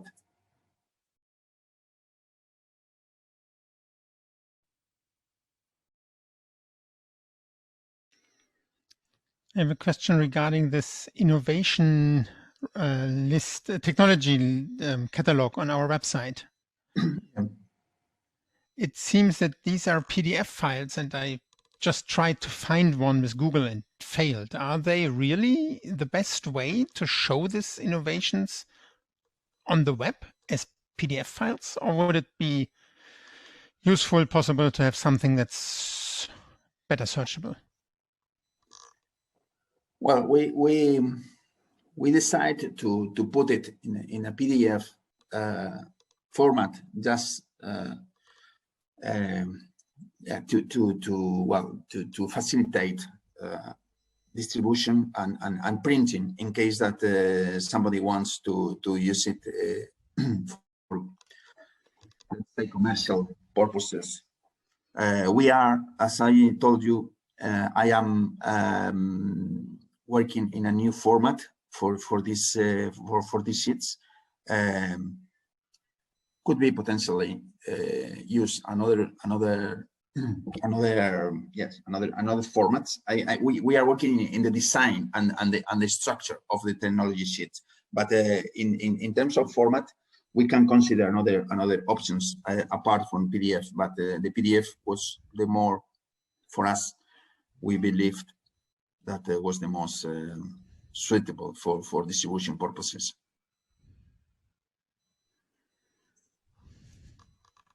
Yeah, if it works for others, fine.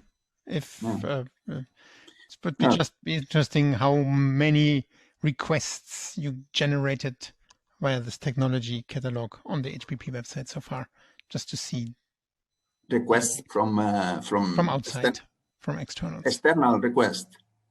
Exactly. I have not this information. I have not. The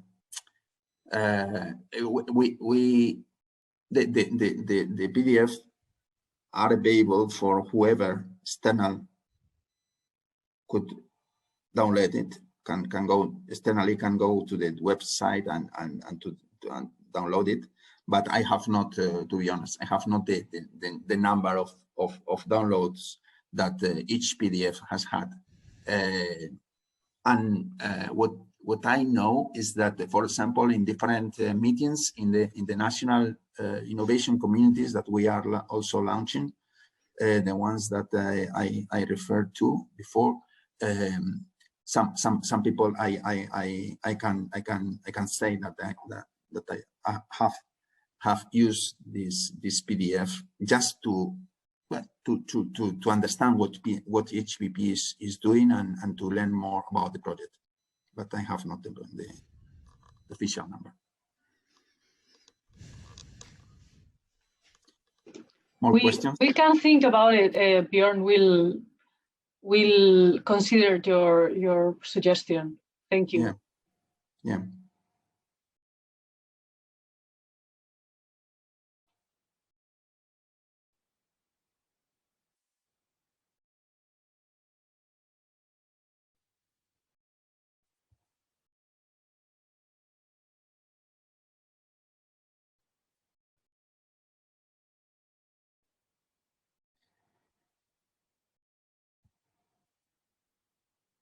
Any other questions?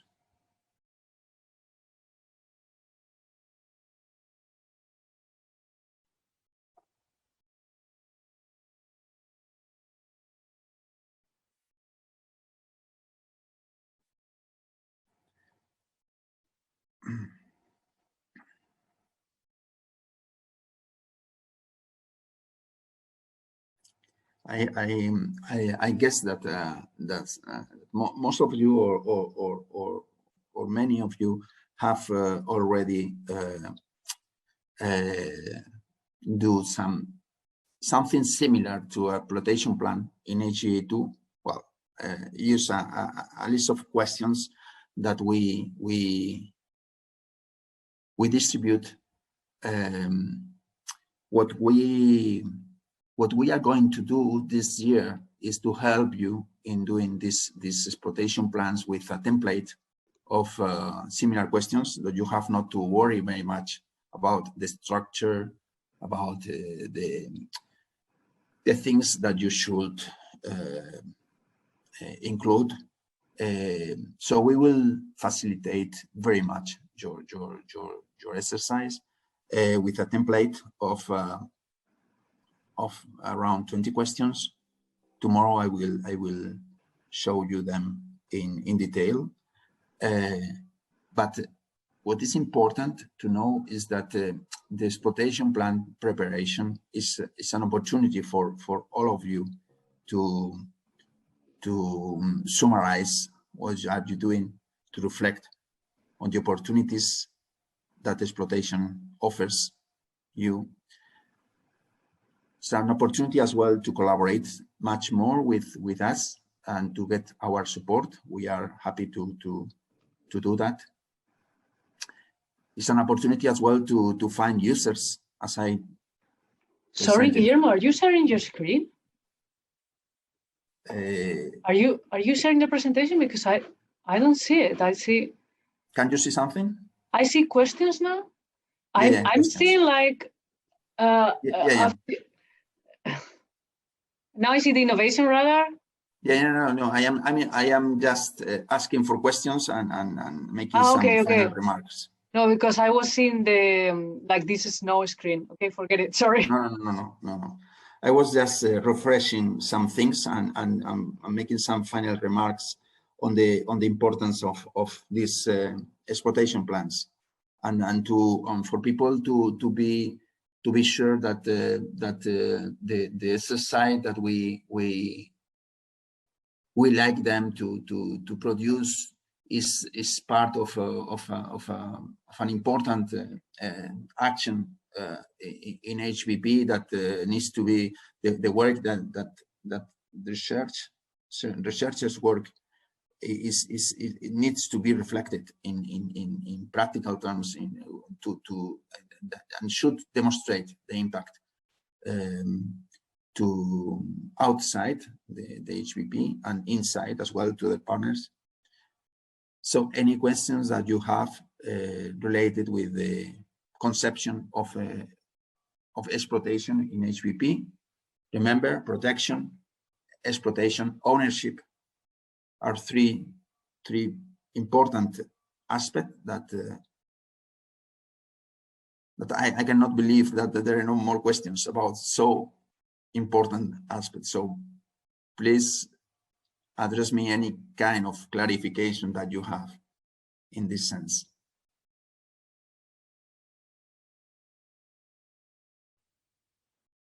No more questions?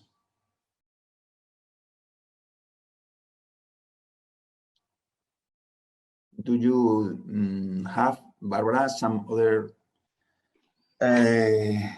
thing that could be forgotten? In the chat, you have answered all questions. Someone asked me about when will these exploitation plans will have them to be ready.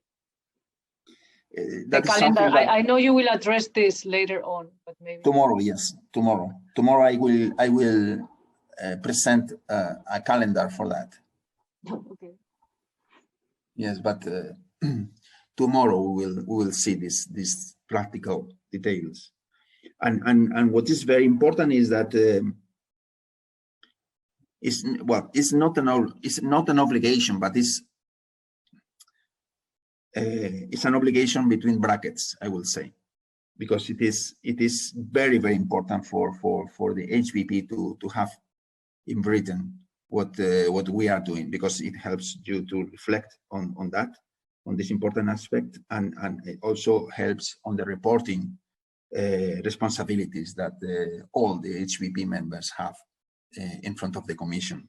So it's very important to acknowledge that even though it is not an obligation, we cannot oblige anybody in HBP, but it is really an important exercise.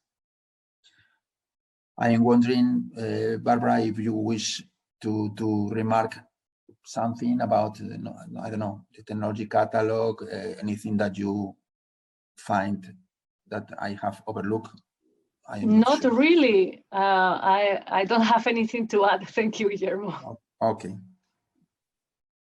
Any other questions? If we have no questions, we can finish the course. We are almost on time, so it is less than 10 minutes before planet. So if any questions, if you have any questions, do it now, or we will finish here this presentation. Well, if you come up with questions after the course, you can send them to us. Yes, you can use the email. You can email Barbara or me to any further questions that you have in related with IP, related with exploitation, related with the ownership, and the TRL, for example, is something that it is very interesting that you understand very well. So if you have any questions related with that, please ask us. By the way, some of you were in the TRL course, and you can find the recorded sessions and the slides in the Innovation Collab. We will upload this presentation and the recordings of these sessions in the Innovation Collab as well. I think we will have more questions once we start doing our exploitation plans. Yeah. Definitely. For sure. Well, but we will try. Well, you will see tomorrow that it is really straightforward questions, clear questions, and very easy to be done. It's something that it's easy to answer them if you have reflected on how to exploit your results. Yeah. Because the important exercise really is to think, well, what are going to be the end users of what you're doing, and how can you maximize the use of your technology, results, whatever. And it is important also to see this planning as not a standalone activity that I make in 1 day or 2 days and I forget about it until the next deadline. No, it should be a dynamic process, interactive, participative process, where not one person is involved, but the whole group. The person that will be materializing and putting in paper or in file the things is just a coordinator, something that is in charge of this task, but the insights, the ideas, the opportunities, the discussions should be around and throughout all the team. That's why, for example, I recommend to make some meetings, some even dedicated workshop to focus on what we are going to put in this exploitation plan, and to make it dynamically, to not to sit around a table for 1 hour and that's it. No, it's something dynamic. It's something that should capture the activity that you do in daily basis, to give you the opportunity and the rest of the team the opportunity of thinking, of future thinking on planning in the short, medium, long term to find to understand why you are working on that and how you should work better, because you can change the direction of different things in order to be more effective in market wise. So it's a very rich process. What we are proposing you to do is something that for sure you will be happy to participate on when you finish, because you will see in sometimes things that you assume by default are wrong, or sometimes things that comes many times from the common sense of humans are important, that are refreshed to your mind. Some things that are considered obvious need to be highlighted and to be part of a dedicated task to think about it, to realize how important they are, because otherwise they are practically overlooked. So the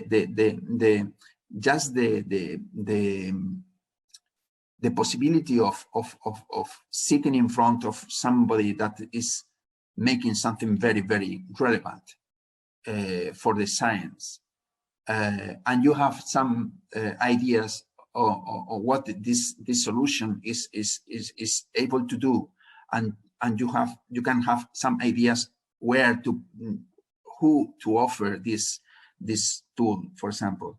And the fact of putting in front these two people discussing, or 3 or 4 people discussing on that possibilities and these possibilities is a very richful.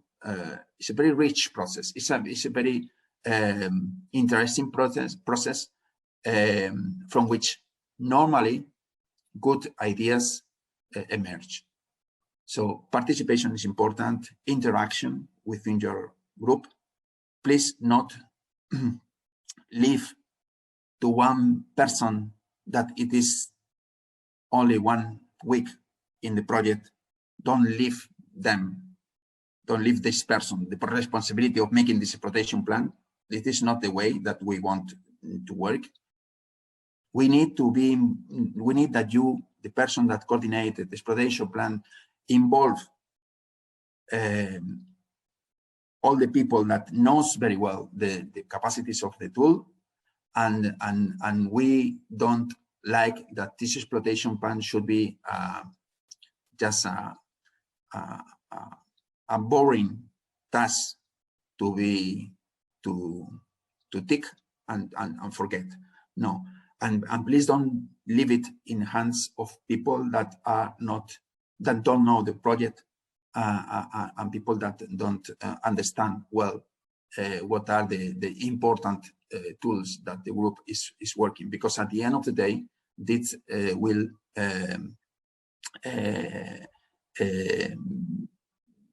have as a consequence not to leave in the rest of HBP members and the consortium, the commission, to understand and to be aware of the good work that you are doing. So that's small things that some points that I will refresh tomorrow morning as well, and I hope that you understand and you share with us the importance of the exploitation plans. So, well, here we finish. Just to anticipate that tomorrow we'll have a very straightforward and very direct.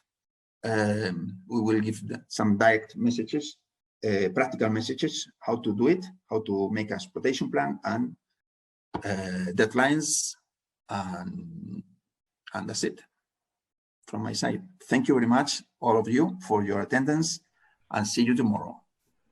Thank you, Guillermo. Thank you. Bye. Bye. Thank you. Bye-bye. Thank you. Bye-bye. Bye-bye.